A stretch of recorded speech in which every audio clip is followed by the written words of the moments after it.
निशा सोनी जी महिला ब्रिगेड में आप सदस्य हैं, तो वहीं जिला महिला मोर्चा भारतीय जनता पार्टी की सोशल मीडिया की प्रभारी भी हैं आप। अब सबसे बड़ी बात है कि बहुत सारे प्रभार हैं आपके पास, बहुत सारी जिम्मेदारियां हैं। इन जिम्मेदारियों में सबसे बड़ी जो चीज़ है, लगातार नरसिंहपुर ज़िले में महिला अत्याचार बढ़े थे पिछले वर्षों में, और महिला ब्रिगेड ने बहुत महत्वपूर्ण भूमिका निभाई थी कि सड़कों पर महिलाओं को हमने देखा, और मैडम को भी हमने लगातार देखा, विरोध में आप रही हैं।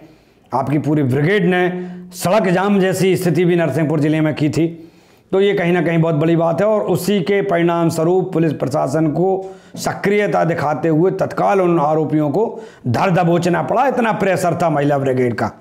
तो दो ऐसे बड़े बड़े मुद्दे थे जिसमें एक पुलिस का ही एक कर्मी था जिसने एक बच्ची 6 वर्षीय बच्ची के साथ दुराचार किया था, वहीं दूसरा मिडली वाला जो मामला था वहाँ भी एक बच्ची के साथ दुष्कर्म हुआ था।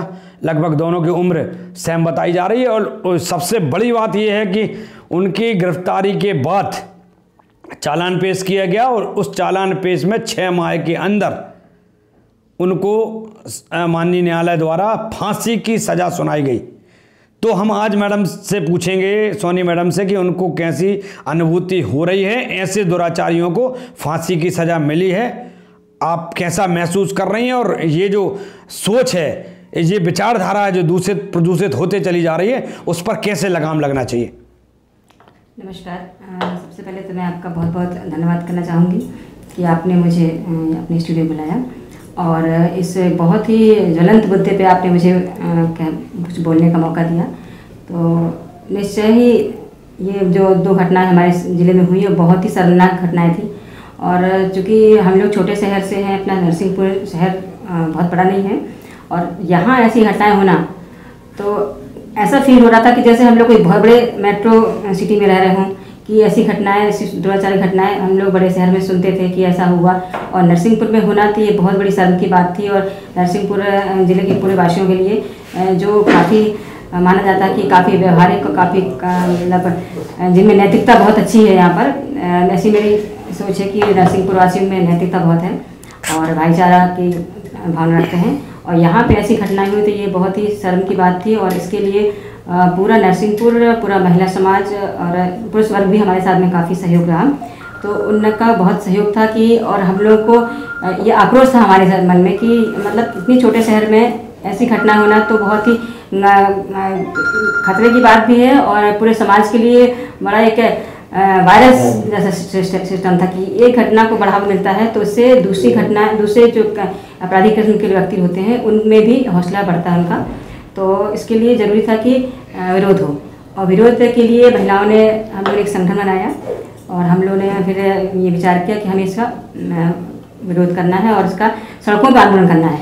तो इसके लिए हमने पूरी हमारी टीम ने, मतलब एक फ़ोन कॉल पे हमारे पास कम से कम 50 महिलाएं इकट्ठी, 50 से 100 महिलाएं इकट्ठी हुई, और सब ने अपना विरोध दर्ज किया, और उस विरोध का संज्ञान लिया पुलिस प्रशासन ने, और उसने पूरी जिम्मेदारी निभाते हुए और उस पर कार्रवाई की, और फास्ट ट्रैक कोर्ट के अंदर तुरंत अपराधियों के गिरफ्तारी हुई, और उनको फास्ट ट्रैक के अंदर उनके केस चला और उनको सजा हुई। तो ये हमारे लिए बहुत बड़ी उपलब्धि थी, और कहीं ना कहीं हमको लगता कि ये हमने अपने लिए, समाज के लिए, अपने परिवार के लिए भी किया कि भाई एक ये उदाहरण पेश हुआ है कि जिससे कि यदि एक व्यक्ति को अपराध की सज़ा मिलती है तो दूसरे अपराधी इस बात को लेकर 4 बार सोचेंगे कि नहीं, यहाँ भी इसका कुछ काम होना है। और इसके लिए हम अपने पुराने जो कलेक्टर साहब थे, दीपक सक्सेना जी, और जो एसपी साहब थे, उनको बहुत बहुत धन्यवाद देना चाहेंगे कि उन्होंने हमारी बातों को बहुत ही गंभीरता से लिया। और एक बात को और मैं यहाँ पे जिक्र करना चाहूँगी कि मैंने पर्सनली गुरुचरण साहब से, एसपी साहब से कहा था कि जहाँ पे ये घटना हुई थी, बेपतपुरा के जो अंडर बाईपास है, तो उन्हें अंडर पुल पे, तो मैंने कहा था कि जहाँ कुछ डार्क प्लेसेस है वहाँ पे आप, जो कि एक तो वहाँ लाइट कम थी, तो ये घटना बहुत जल्दी उसने घटना को अंजाम दिया, तो वहाँ पे लाइट की व्यवस्था भी की जाए। तो उन्होंने बहुत जल्दी इसका निराकरण किया और वहाँ पे लाइट लगवाई, और प्लस मिरर मेरा सजेशन था कि आप वहाँ मिरर लगवाइए, क्योंकि वो एक ऐसा टर्निंग पॉइंट था कि वहाँ पे गाड़ियाँ सामने से दिखाई नहीं पड़ती थी। तो उन्होंने वो चीज़ दो चीज़ जो पॉइंट थे वो तुरंत नोट किया और अगले ही दिन इस बात को उन्होंने करवाया और वहाँ मिरर भी लगवाए। और ऐसे जो मिरर थे उसके 3-4 जगह लगाए नरसिंहपुर में। तो ये हमारी दुर्घटनाओं को भी रोका और हमारी जो इस तरह की जो घटनाएं हुई, रेप केस की घटनाएं हुई, उसमें उन्होंने संज्ञान लिया और बहुत जल्दी अपराधियों को सजा दिलाई। मैडम ये बात तो वास्तव में, क्योंकि मुझे भी जानकारी नहीं थी, जो आपने आज बताई है कि मिरर और वहाँ जो लाइट व्यवस्था है उसके लिए आपने सजेशन दिया था, ये वास्तव में स्वागत योग्य आपका जो सहयोग रहा है समाज के लिए, क्योंकि ये बहुत बड़ी चीज़ थी।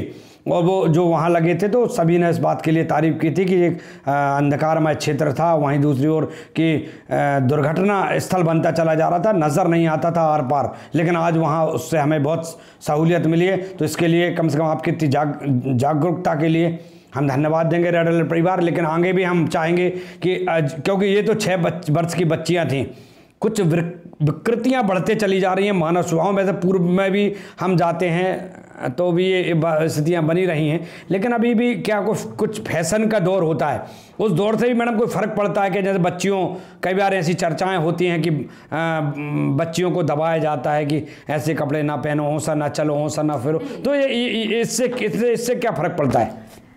नहीं, इस बात में मैं थोड़ा सा एग्री नहीं करती हूँ आपसे, क्योंकि देखिए ये तो फैशन करना नहीं करना, ये भाई हम इस चीज़ के लिए पैसे महिलाओं या बच्चियों को ही क्यों दोष दें?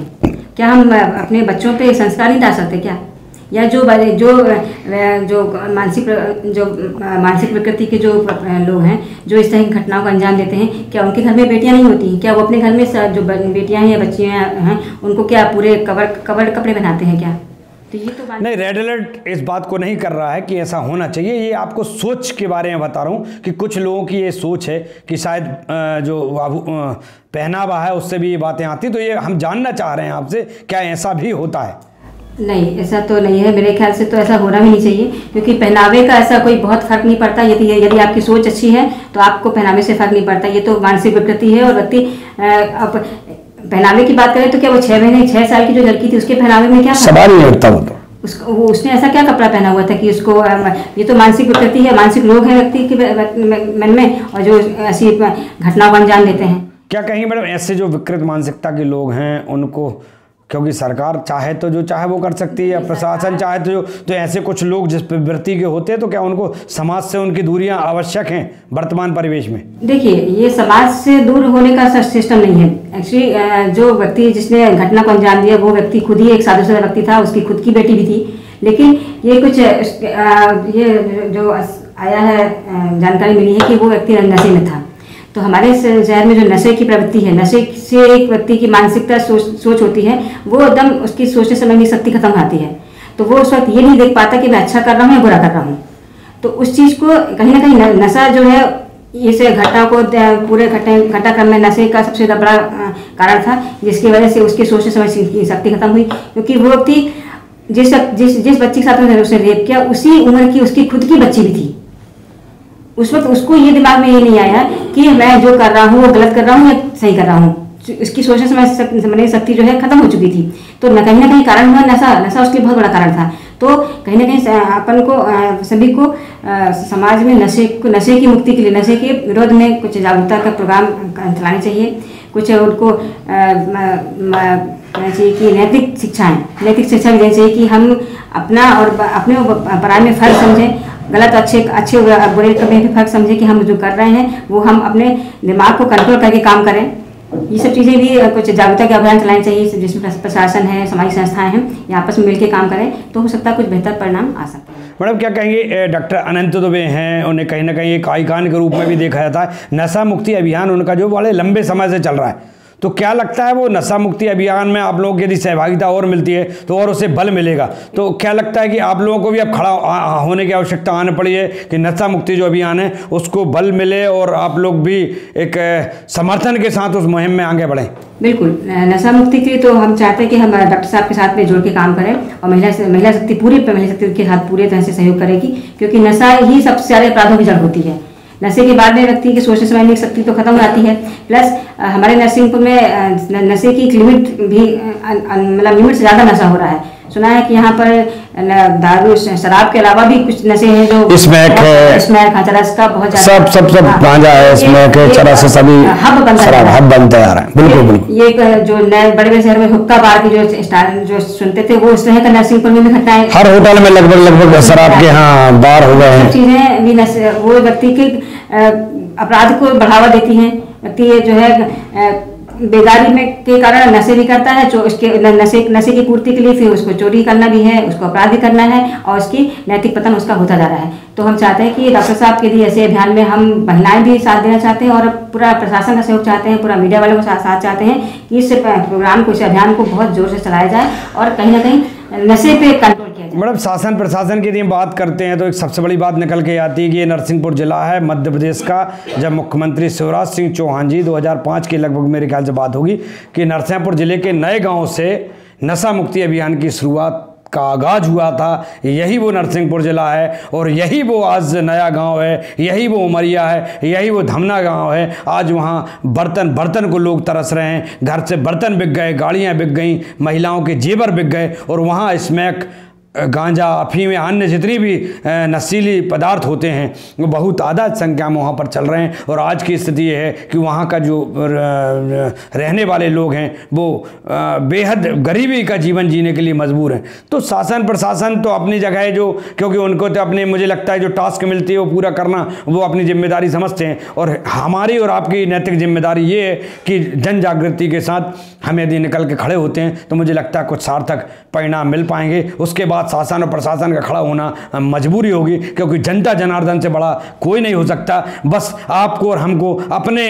बल को समझने की आवश्यकता है। वही मुझे लगता है एक बहुत बड़ी कमी है जिसका पूरा नाजायज़ फायदा प्रशासन और शासन उठा रहे हैं। तो मुझे लगता है कि आज आवश्यकता इसमें आपको और हमें, मैं आपको विश्वास दिलाता हूं कि रेड अलर्ट परिवार बहुत बड़ा परिवार है। ये परिवार इस मुहिम में एंड इन सभी मुहिमों में सदैव आगे रहता है, सदैव आगे रहेगा। आप भी यदि आपकी महिला ब्रिगेड के माध्यम से इस मुहिम को बहुत अच्छे रूप से उठाएं। डॉक्टर साहब का तो लगातार हम देख रहे हैं कि उनकी योजनाएं चलती रहती हैं और वो अभियान अपनी आवाज़ को बुलंद और मुखर करते रहते हैं। तो आज मुझे लगता है कि यदि आपका समर्पण मिलेगा नरसिंहपुर ज़िले को तो बहुत अच्छी स्थितियाँ यहाँ भी हम देख सकते हैं। क्या कहेंगे? बिल्कुल, यही डॉक्टर साहब हमें अपने अभियान में शामिल करेंगे तो हमारी पूरी महिला ब्रिगेड इस अभियान के साथ में है। और हम अपराध को जड़ से खत्म करने के लिए, नशे को खत्म करने के लिए एक अभियान में बिल्कुल शामिल होंगे और चाहते हैं कि नरसिंहपुर जिला नशा मुक्त जिला बने। और हम इस बात पर बड़ा प्राउड फील करेंगे कि हम डॉक्टर साहब जैसे समाज सेवी, समर्पित समाज सेवी के साथ में काम करें और अपने नरसिंहपुर जिले को नशा मुक्त। तो मैडम क्या कहेंगे इसमें? एक बात और मैं पूछना चाहूँगा कि रेड अलर्ट परिवार जो है, क्योंकि ये लगातार इन सभी बातों में आगे रहा है, तो उसको भी आप साथ में लेंगे कि नहीं ले पाएंगे? क्योंकि डॉक्टर साहब को तो आपने लिया लेकिन कहीं ना कहीं रेड अलर्ट का जिक्र नहीं किया। तो मुझे लगता है शायद रेड अलर्ट को आप अपनी इस मुहिम में नहीं जोड़ना चाहें, क्या है? मीडिया तो चौथा स्तंभ होता है और मीडिया के बिना मीडिया के सपोर्ट के बिना कुछ काम कर नहीं पाते। इसलिए जरूरी है कि हम मीडिया वाले और ये तो हम आपस में भाईचारे से काम करेंगे कि भाई मीडिया का सपोर्ट, एक तरफ हमारा सपोर्ट, हमारे समाज सेवा संस्थाएं और साथ ही प्रशासन, तो ये सारी चीज़ें मिलकर जब काम करेंगी तो एक टीम वर्क काम करेगा और टीम वर्क जब काम करेगा स्वाभाविक सी बात है कि सफलता हमें अवश्य मिलेगी। चलिए, आज हमारे साथ थी इस चर्चा में निशा सोनी जी, महिला ब्रिगेड में है। आपको मैंने बताया कि वर्तमान में सत्ताधारी पार्टी आपकी है और आप उसकी सोशल मीडिया की प्रभारी। बहुत बड़ी बात आज इस मंच से हो गई हैं। मुझे लगता है कि इसके सार्थक परिणाम भी हमें बहुत जल्दी देखने को मिलेंगे। तो आज आप हमारे स्टूडियो पर आए, इसके लिए मैं आपका हृदय से आभारी हूँ। हर ऐसी खबर जो समाज के हित में, समाज के लिए, समाज के समर्पण और समाज के जो लोग हैं जो अपनी आवाज़ बुलंद करना चाहते, तो मैं आमंत्रित करता हूं इस मंच पर कि आप आइए और इस मंच से अपनी जो भी समस्या है, जो भी बात है, वो इस मंच से आप रखिए। हम आपको साथ देंगे, हम आपकी आवाज़ को बुलंदियों तक पहुंचाएंगे। और नरसिंहपुर से लेकर यदि हम बात करते हैं तो प्रदेश और देश तक हम आपकी आवाज़ को पहुँचाने का प्रयास करेंगे। देखते रहिए रेड अलर्ट न्यूज़ नरसिंहपुर। नमस्कार।